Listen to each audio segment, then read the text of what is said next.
Znate ono, škvadru kad isto dođe u disco klub, prepoznat ćete se mnogi.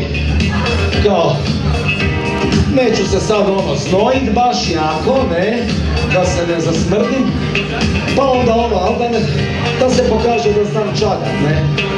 Onda zauzme pozu i samo glavom ovo.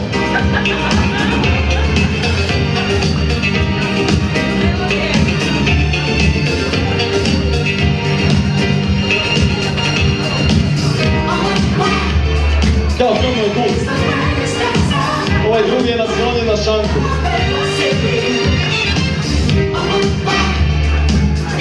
Samo rukicom se on radi.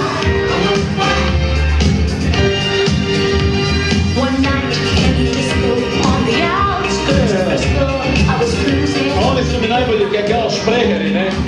One kao pacaju, ono špreha, ali noga mu šljaka. On se čaga nogicom, ne?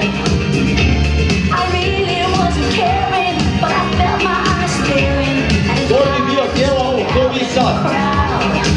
O, ali dole je, jel odradi dole, a?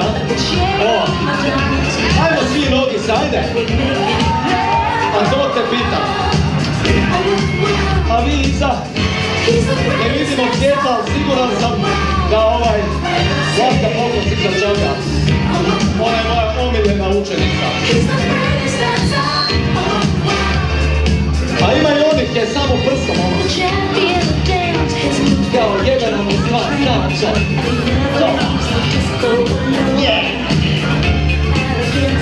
To je super. Kao stan space. A ja mu velim da čovječe, ovdje se iskoreografira neke. Recimo, s prstom se da zanimljiva koreografija u plesa.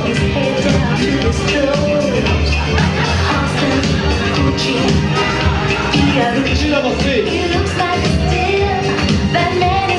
Jer se viš čistim prstima. Ove kaj su se čohale prije, nemoj. Ove kaj su prije ono imala. To je.